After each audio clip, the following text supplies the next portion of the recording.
Hello అండి, welcome to Siri simple vlogs and videos. చాలా వరకు పిల్లల స్నాక్స్ విషయంలో ఎలాంటి రిక్వైర్మెంట్స్ ఉంటాయి పేరెంట్స్కి? నాకు తెలిసినవి చెప్తాను. ఆల్మోస్ట్ అందరికీ అవే ఉండొచ్చు. హెల్దీ ఫుడ్ అయి ఉండాలి, వాళ్ళు తింటుంటే తినాలనిపించాలి. 2 డేస్కి ఒకసారి అయినా సరే ఇవే కావాలి అనేలా ఉండాలి. కుర్కుర్లు, చాక్లెట్స్ ఎక్కువగా అడగకూడదు కదా. మేబీ ఆల్మోస్ట్ అందరికీ ఇవే ఉంటాయి. ఇంకా నేను ఇక్కడైతే నిన్న సాయంత్రం మా గగన స్నాక్స్ ఏమన్నా కావాలి అని అడిగింది. సో తన కోసమని ఇంట్లో ఏమీ లేవు. నేను కిచెన్లోకి వెళ్ళి చూస్తే ఈ అలసందల పప్పుల డబ్బా కనిపించింది. మామూలుగా మనకి టెంపుల్లో పెడుతూ ఉంటారు కదా ప్రసాదం కింద అలసంద గుగ్గిళ్ళు. సో ఇవాళ నేను కూడా అవే ట్రై చేద్దామని చెప్పేసి 1 అవర్ ముందైతే నానబెట్టేసి వడకట్టి కుక్కర్లో వేసి, నేను ఇక్కడ 1 కప్పు అలసందలు మాత్రమే తీసుకున్నాను. ఇంకా టేస్ట్కి ఉప్పు కూడా వేసేసి కొంచెం వాటర్ పోసి గ్యాస్ మీద పెట్టి ఇంకా వేరే పని చేసుకుందామని బట్టలు మడతేద్దామని బట్టలు తీశాను. అవును, అలసంద గుగ్గిళ్ళు అంటే మీకు ఫస్ట్ ఏం గుర్తొస్తాయి? నాకైతే నా 10th క్లాస్ మెమరీస్ అన్నీ గుర్తొస్తాయి. ఏంటి అంటే అవి మీతో షేర్ చేసుకుంటాను ఇవాళ. మా 10th క్లాస్ అయిపోయే ముందు 1 మంత్ అయితే మనకి క్లాసులు పెడుతూ ఉంటారు కదా. అలా ఈవినింగ్ క్లాసెస్ అప్పుడు ఒకరోజు అయితేనేమో అలసంద గుగ్గిళ్ళు, ఒకరోజేమో శనగ గుగ్గిళ్ళు, ఇంకా ఒకరోజు బిస్కెట్స్, ఒకరోజేమో పప్పుండలు, బనానాసు ఇట్లా ఇచ్చేవాళ్ళు. మీకు కూడా ఇలానే ఇచ్చారా? నిజంగా ఈవినింగ్ పూట అవి తినుకుంటూ ఫ్రెండ్స్తో సరదాగా కబుర్లు చెప్పుకుంటుంటే ఆ మెమరీస్ ఎంత బాగుండేయో కదా. మళ్ళీ మనం కోరుకున్నా మనకి రాని తిరిగి రోజులు కదా అవి. గోల్డెన్ డేస్ అంటారు కదా, చైల్డ్హుడ్ మొత్తం గోల్డెన్ డేసే.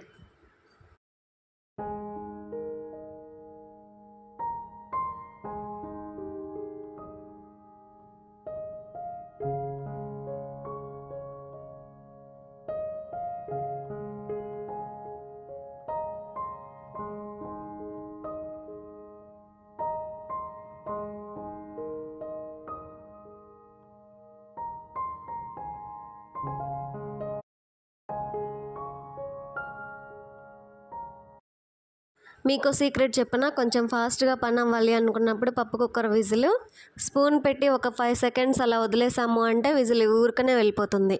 లేదా వాటర్ ట్యాప్ కింద పెట్టాము అంటే వెంటనే అయిపోతుంది. ఈ ట్రిక్ ట్రై చేయండి. నేను బట్టలు మడతేసుకునే లోపు ఈ గుగ్గిళ్ళు అయితే ఉడికిపోయాయి. అవి ఉడకగానే ఇంకా తాలింపు వేద్దామని కొంచెం ఆయిల్, తాలింపు దినుసులు, ఎండుమిర్చి, వెల్లుల్లిపాయ, ఇంకా ఒక ఉల్లిపాయ చిన్న చిన్న ముక్కలుగా కట్ చేసుకొని తాలింపులో వేసుకున్నాను. పచ్చిమిర్చి లేవు అందుకని చెప్పేసి కారమే వేసాను, ఎండుకారం. అయినా సరే టేస్ట్ అయితే చాలా బాగున్నాయి గుగ్గిళ్ళు.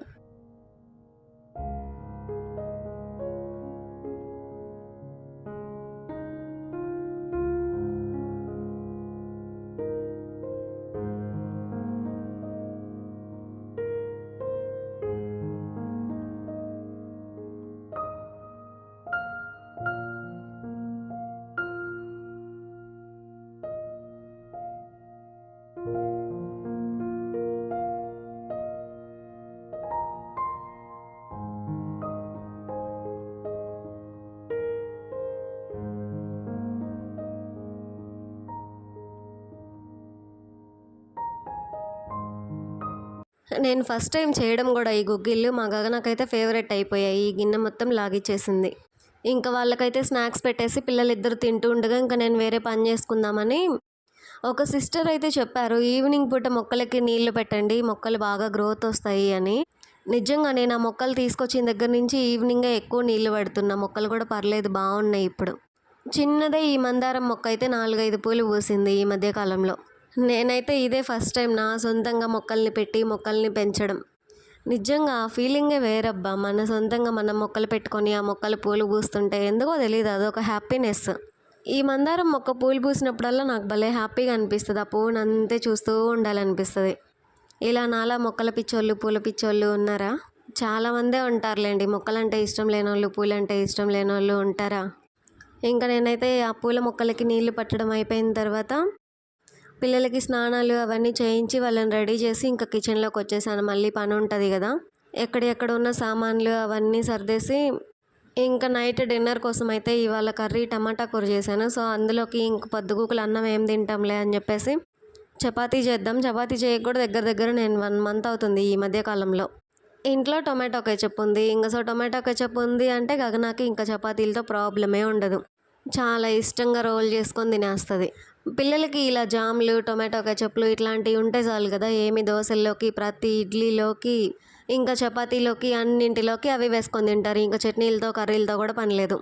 అవును కదా, ఆల్మోస్ట్ అందరు పిల్లలు అలానే ఉంటారులేండి.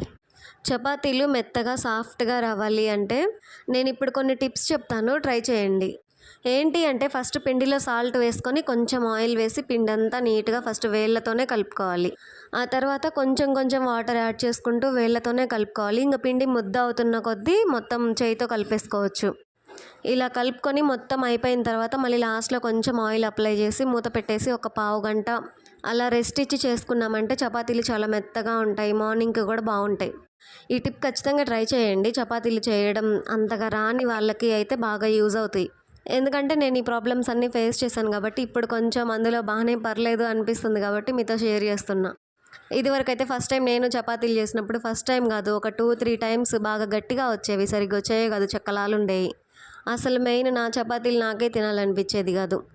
ఇప్పుడైతే కొంచెం పర్లేదు, అన్నీ చిన్న చిన్నగా నేర్చుకుంటున్నాను కదా, పర్లేదు బాగానే వస్తున్నాయి. ఇదివరకు మా అమ్మ చపాతీలు చేస్తుంటే నువ్వు అసలు రౌండ్గానే చేయవు, ఎట్లా పడితే అట్లా చేస్తావు, చపాతీలు అంటే రౌండ్గా ఉండాలి, చూస్తుంటే తినాలి అనిపించేలా ఉండాలి అని భలే వంకలు పెట్టేదాన్ని. ఇప్పుడు నాకు ఎక్స్పీరియన్స్ అవుతుంటే కానీ అర్థం కావట్లేదు. ఏదైనా సరే ముందే అనేయకూడదు, ఆ పని మనం చేసిన తర్వాత మనకి వచ్చింది పర్లేదు బాగుంది అనుకున్నప్పుడు మాత్రమే క్వశ్చన్ చేయాలి అని. ఊరికే చూస్తూ వంకలు పెట్టకూడదు చేసేవాళ్ళని. చేతనైతే చేయాలి, లేదంటే చేసి పెట్టింది తినేసేయాలి, అంతే కదా.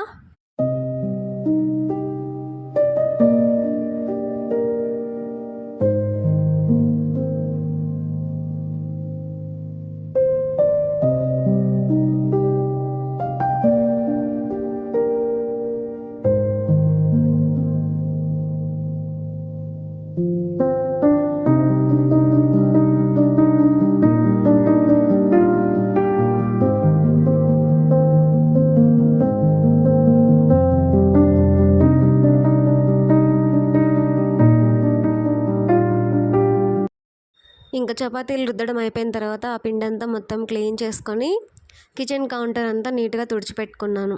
ఇంకా ఈ మధ్య మార్నింగ్ టిఫిన్కి అయితే 1 వీక్ అవుతుంది, దగ్గర దగ్గర ఇడ్లీకి కానీ దోశలకు కానీ ఏమీ నానబెట్టలేదు పప్పులు. సో ఇవాళ పగులైతే దోశలకి నానబెట్టేశాను. దోశలు కూడా ఓన్లీ మినప్పప్పు బియ్యం కాకుండా మన దగ్గర పెసలు ఉంటే పెసలు, ఇంకా పచ్చిపప్పు ఇవన్నీ వేసుకుంటే కూడా టేస్ట్ చాలా బాగుంటాయి దోశలు. అటుకులు కానీ సగ్గుబియ్యం కానీ మెంతులు కానీ ఇవి వేసుకుంటే దోశలు చాలా మెత్తగా కూడా వస్తాయి. ఇంకా నేనైతే టయానికి దగ్గర దగ్గర ఇప్పుడు ఒక 2 నెలల నుంచి అనుకుంటా పిండి ఇట్లనే పట్టుకుంటున్నా దోశల పిండికి. ఏ పప్పులు ఉంటే అవి, పెసరపప్పు కానీ మినపప్పు, ఇంకా కొంచెం పచ్చిపప్పు, సగ్గుబియ్యం, అటుకులు, మెంతులు ఇవన్నీ కలిపి దోశల పిండి పట్టుకుంటున్నాను. దీన్నే అంటారంట మల్టీగ్రెయిన్ దోశ అని. నాకు ఈ మధ్యనే తెలిసింది చాలామంది ఇలానే పట్టుకుంటున్నారు అని. ఇంకా మినపప్పు నాకు అమ్మ ఊరు నుంచి పంపిస్తుంది పట్టుపప్పు. అవి నీట్గా కడుక్కొని పొట్టంతా పోయేదాకా, అంత మొత్తం అయితే పోదు, చాలా వరకు పోయిద్ది. అంటే ఒక 90% మినప్పప్పుకి పట్టు పోయిద్ది, ఇంకా 10% అయితే పోదు. మనం ఎంత నీట్గా కడిగినా సరే ఎక్కడో కనిపిస్తూనే ఉంటుంది పట్టు ఇంకా. అందుకని నేను దానికోసం ఇంకెక్కువ పని పెట్టుకోను. ఇంకా నీట్గా మొత్తం కడుక్కొని పిండి అయితే మిక్సీ పట్టేసుకుంటున్నా.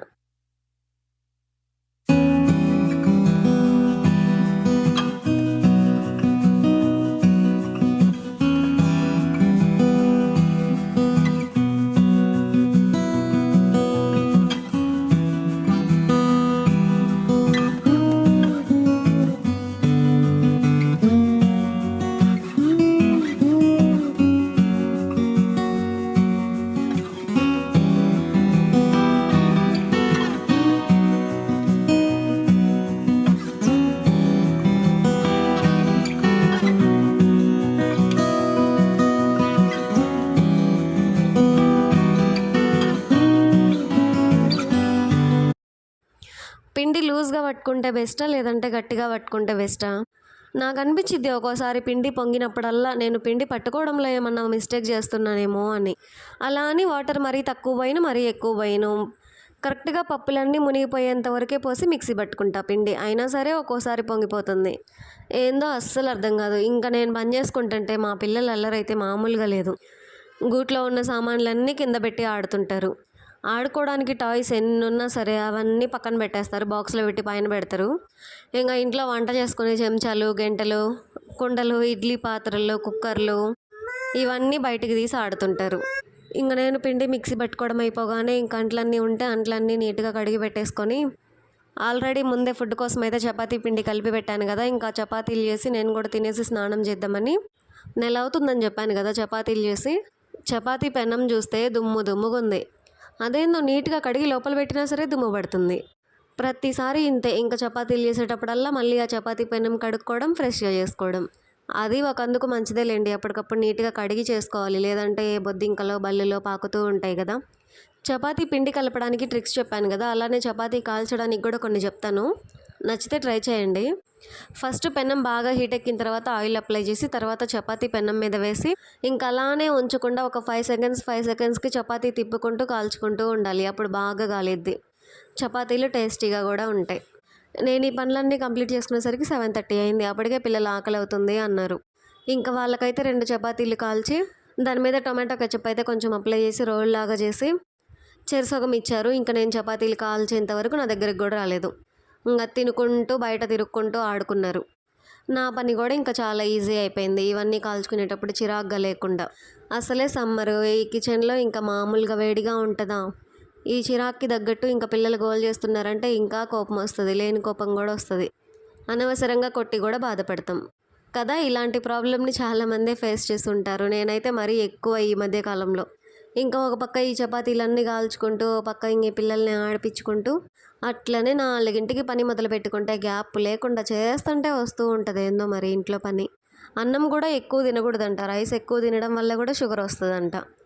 ప్రజెంట్ మనమున్న సిచ్యువేషన్లో ఏం తిన్నా కూడా కల్తీయే అంటున్నారు. ఏదిన్నా ఇది తిన్నా అది రోగం అంటారు, అది తింటే ఇది రోగం అంటారు. ఇంకా ఏం తిని బతకాలో కూడా అర్థం కాదు. అందుకే నేనైతే చెప్తా, ఏం తినాలి అనిపిస్తే అది తినేసేయాలి. ఇది తింటే ఇది వస్తుందేమో, అది తింటే అది వస్తుందేమో అని అయితే అస్సలు అనుకోకూడదు. మనం ఏం తిన్నా సరే లిమిట్లో తిన్నామంటే అసలు ఏ ప్రాబ్లం ఉండదు. పిల్లలు ఆడుకుంటున్నారులే అన్నది మాతో నా పని నేను చేసుకుంటుంటే మా బుడ్డోడు వచ్చి రుద్దిన చపాతీలన్నీ మళ్ళీ తుంచేశాడు. ఒక్క పనికి 2 పనులు, వీళ్ళు చేసే పనులు ఇంతే ఉంటాయి కిచెన్లో ఉన్నారు అంటే. అన్నీ డబల్ పనులు. కోపం వస్తుంది అంటే ఇంకెందుకు రాదు పిల్లల మీద మరి. ఇంక అట్లనో ఇట్లనో వాళ్ళ మీద అరుచుకుంటూ నా ఫ్రస్ట్రేషన్ని కంట్రోల్ చేసుకుంటూ పనంతా కంప్లీట్ చేసేసుకున్నా. ఇంతేనండి. ఈ వీడియో మీకు ఎలా అనిపించింది కామెంట్ చేసేయండి. అలానే వీడియో ఇంతవరకు చూసారు కదా, చిన్న లైక్ ఇచ్చి ఇంకా ఎవరైనా సబ్స్క్రైబ్ చేసుకోకపోతే సబ్స్క్రైబ్ చేసేయండి. అంతేనండి, మరెన్నో మంచి వీడియోస్తో మీ ముందుకు వస్తాను. బాయ్.